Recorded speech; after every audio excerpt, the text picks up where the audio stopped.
Hay momentos en la historia de los pueblos en los que ya no se discute si algo va a pasar, sino cómo va a pasar. Momentos en los que el tiempo se acaba, en los que las estructuras crujen, en los que el hambre deja de ser estadística y se convierte en detonante. Cuba está en uno de esos momentos y hoy vamos a analizar qué hay realmente sobre la mesa, quién presiona, quién garantiza y por qué este no es un juego de discursos, sino de decisiones irreversibles. Muy bienvenidos todos, damas y caballeros, a este su canal, Al Filo de la Verdad. Yo soy Carlos García y me complace muchísimo darle a todos ustedes la bienvenida.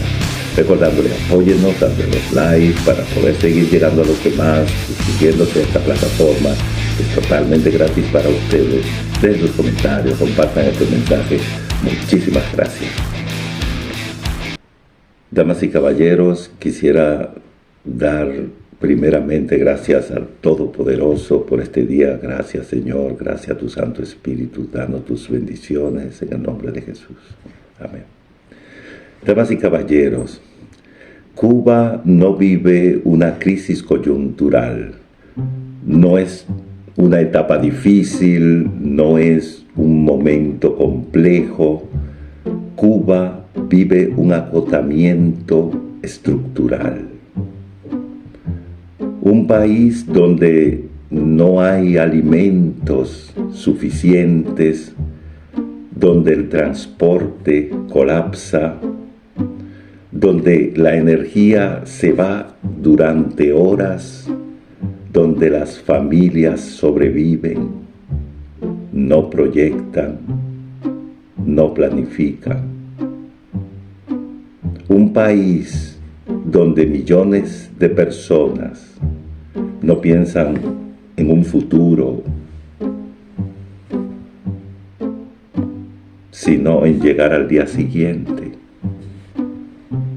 Señores,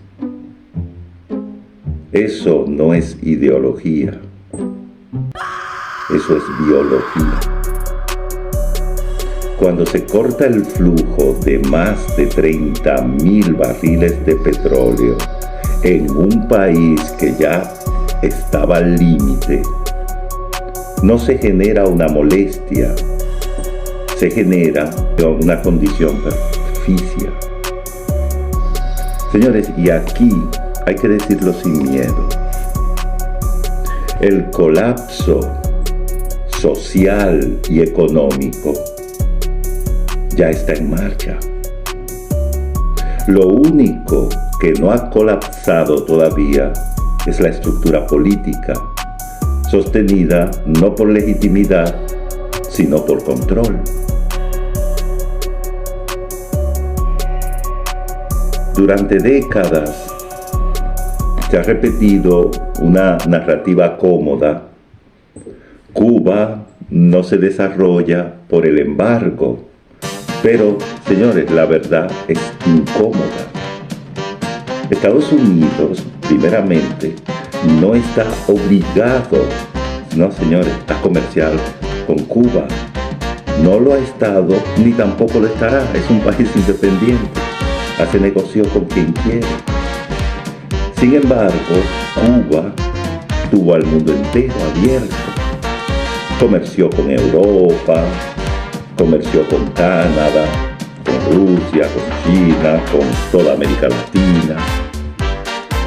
Recibió petróleo de Venezuela durante muchísimos años. Recibió recursos, créditos, cooperación. Señores, y aún así no hubo desarrollo, hubo dependencia, no hubo prosperidad, pero sí hubo control. No hubo crecimiento, sino racionamiento. Señores, por eso hoy No vamos a hablar de embargo como excusa. Hablamos hoy de presión como herramienta. Señores, y esa presión ahora no es abstracta. La caída del sostén venezolano no es solo un hecho económico, es un mensaje político. Porque lo que ocurrió en Venezuela no fue un evento local, sino una señal regional. Una señal que dice: las alianzas que sostienen regímenes autoritarios ya no son intocables. Para Cuba, eso significa perder petróleo, respaldo estratégico y profundidad geopolítica. Señores, y lo más importante, perder la sensación de que el tiempo está a su favor. Desde ese momento, Cuba dejó de estar en la pausa y entró ahora a una cuenta regresiva. Señores, aquí hay que ser claros. La presión que hoy se ejerce sobre Cuba no busca un estallido caótico. Eso sería irresponsable y eso también sería criminal. Señores, la presión busca forzar a decisiones, a que se tomen decisiones. Porque cuando un sistema no cambia por voluntad, entonces cambia por agotamiento. Aquí la lógica es simple.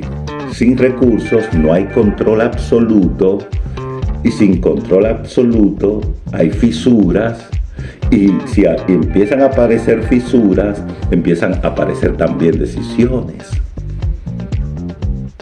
Y aquí entra el punto clave. La presión sin salida produce caos, mas la presión con salida produce transición. Muy claro. También cuando Donald Trump menciona a Marco Rubio en relación con Cuba, no está hablando de presidencia ni de cargos formales, está hablando más bien de quién controla el expediente. Señores, Marco Rubio representa tres cosas. Y esto lo entiende Cuba perfectamente. Miren, primero Marco Rubio representa la presión real. No retórica, no diplomacia blanda, señores. O sea, presión concreta.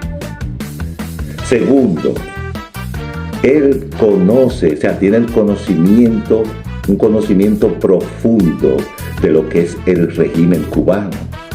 Él tiene un conocimiento muy profundo del régimen, de sus nombres, de sus métodos, de sus miedos.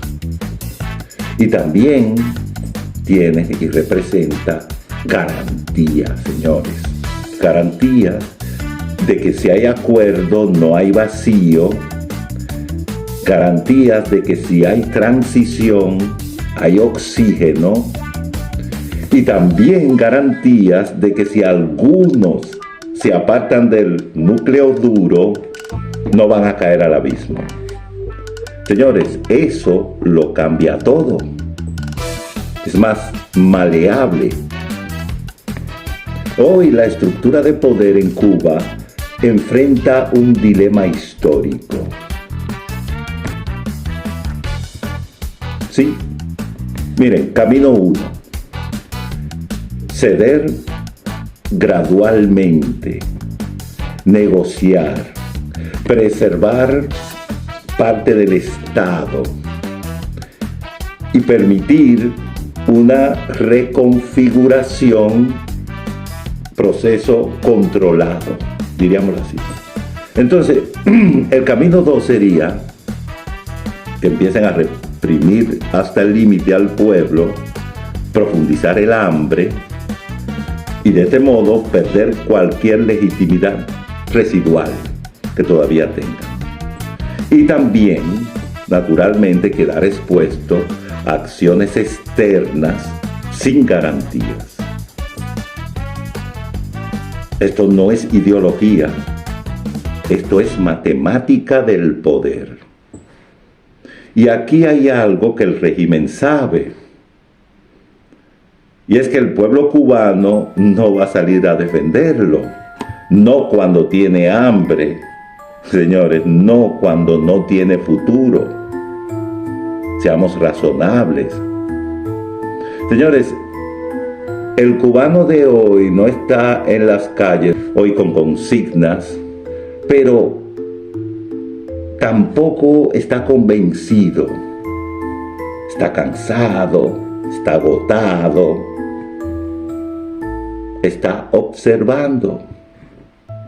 Señores, y cuando un pueblo observa en silencio, es porque espera una resolución, que se llegue a un acuerdo, a que se refleje en su realidad cotidiana. Señores, muchos cubanos entienden que esta presión no es casual, que esto no es improvisación, que aquí hay un tablero en movimiento. No saben cuándo, no saben cómo, pero sí saben que algo se está cerrando. Ahora, señores, Cuba tiene algo que otros países no tuvieron, y es una diáspora preparada. Profesionales, técnicos, administradores, economistas, médicos, ingenieros, etc. Señores, gente que conoce el país y también conoce, diríamos, el mundo moderno. O sea que esto es una ventaja estratégica enorme que tiene Cuba. Señores, esto permite pensar en una transición sin un derrumbe total, sin años en el vacío, sin destrucción absoluta.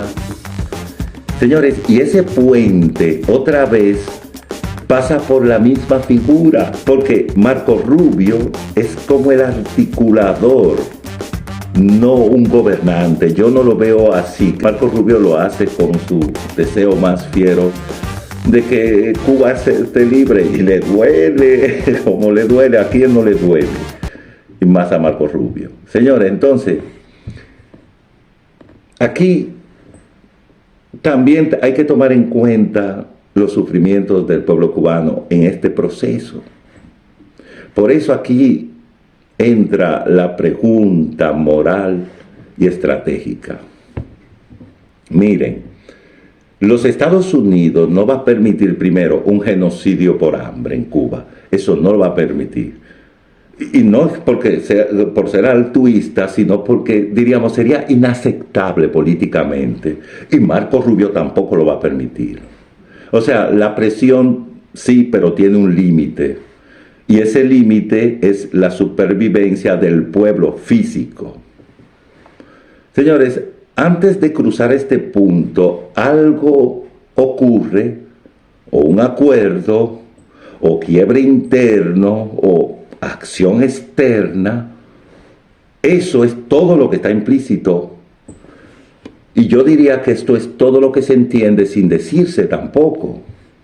O sea que aquí hay algo, ¿no?, que no siempre se explica con mucha claridad, pero es fundamental para entender por qué Cuba está al límite. Miren, no existe un bloqueo naval formal, ¿no?, al estilo clásico. No hay una flota que impida que un barco llegue a sus costas, pero en la práctica Cuba no recibe petróleo de Venezuela de forma significativa ni sostenida. Ya eso terminó. ¿Por qué? Porque cualquier intento de envío es un riesgo total para los involucrados. Los barcos se exponen a sanciones secundarias y a las pérdidas de sus seguros. También los puertos se convierten, diríamos, en punto de presión inmediata, porque ahí es donde se dan las operaciones. Y también los intermediarios financieros que podrían mover el dinero enfrentan castigos instantáneos. O sea, eso convierte la posibilidad de abastecimiento en algo teórico, pero no práctico. Miren, y no es solo el riesgo legal o diplomático. PDVSA, la empresa petrolera venezolana, hoy está colapsada operativamente, totalmente colapsada, señores. Tiene una producción apenas limitada, la refinación está totalmente deteriorada y la logística al borde del colapso. Ahí hay satélites, rastreo de buques, control financiero, presión diplomática, todo. Señores, o sea que todo esto hace que cualquier intento de enviar petróleo se vuelva detectable y castigable sin margen de error. O sea que en resumen, no hay petróleo aunque jurídicamente no haya bloqueo militar formal, y para Cuba eso es devastador, señores, porque sin petróleo no hay electricidad, no hay transporte, no hay tampoco producción de alimentos y no hay control social. Esto no es simbólico, no es retórica, señores, esto es asfixia estructural. Porque sin oxígeno energético, el reloj del colapso corre contra el régimen. Y ninguna estructura puede sostenerse indefinidamente, eso no es verdad. Y bueno, Cuba no está ni siquiera esperando elecciones, señores, está esperando ahora más bien decisiones. Porque, señores, la presión no es venganza, es condición. Señores, y el futuro de Cuba tampoco se va a definir en discurso, sino en quién cede aquí primero. Después de la operación militar que llevó a la captura de Nicolás Maduro y la instalación de una administración interina bajo Delcy Rodríguez, la administración Trump ha anunciado que los Estados Unidos gestionará las ventas de petróleo venezolano de manera indefinida y dirigirá también los ingresos de esas ventas a cuentas bajo el control estadounidense. Señores, esto implica que el crudo almacenado actualmente y la producción también futura se van a colocar, o sea, se colocarán, más bien eso es la proyección, en el mercado internacional bajo supervisión de los Estados Unidos mismo. El presidente Trump declaró que él mismo iba a controlar el dinero de esas ventas, de los barriles entregados, y de que ese dinero será utilizado tanto para el beneficio de los Estados Unidos como también para beneficio del pueblo venezolano, según su versión pública. Entonces, ese control no significa que los Estados Unidos tienen tropa físicamente explotando los pozos petroleros. No es una ocupación militar clásica, pero sí significa el control de las ventas y del flujo de los ingresos. Y los ingresos se canalizan a través de cuentas bajo la supervisión de los Estados Unidos. Miren, Trump también ha alertado que petroleras, o sea, está alentando a que vayan, inviertan los empresarios petroleros de los Estados Unidos, ¿no?, a la industria venezolana. Está diciendo, vayan, participen, le ha dado un acceso prioritario y potencial para invertir en todo lo que sería la infraestructura petrolera. Se está también promoviendo la llegada de empresas estadounidenses para administrar el sector en Venezuela, en colaboración con la misma administración interina venezolana respaldada por Washington. O sea que esto es como el modelo de control indirecto, político y económico que tiene efectos prácticos equivalentes, diríamos, a ejercer dominio sobre los ingresos petroleros y diríamos también la dirección estratégica de esa industria. Ahora, ¿por qué retomo esto? Porque ¿qué impacto tendría esto para Cuba? Y lo está teniendo.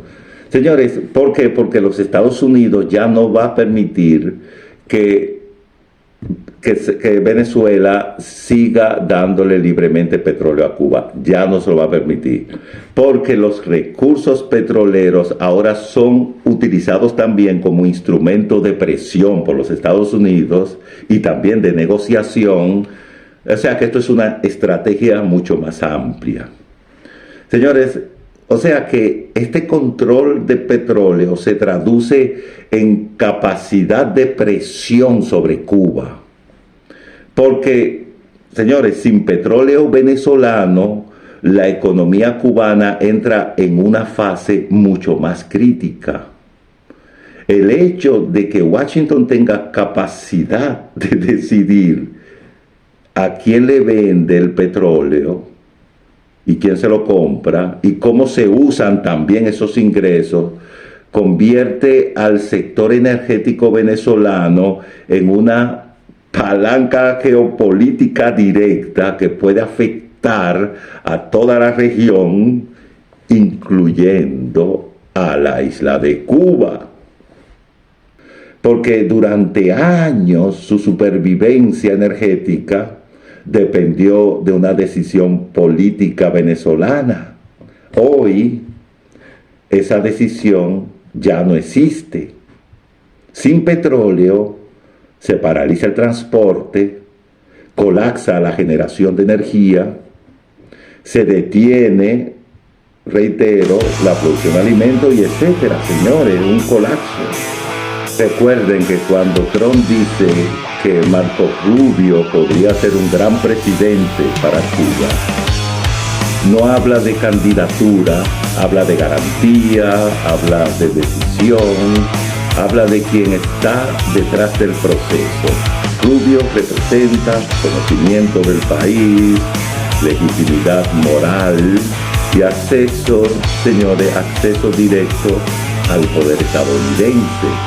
Eso, señores, solo significa una sola cosa. Si hay transición, recuérdenlo, no habrá vacío. Porque los cuadros existen, los recursos existen y también esa diáspora preparada existe. Señores, Cuba no caería, se reordenaría. Dios los bendiga a todos y será hasta la próxima. Muchísimas gracias.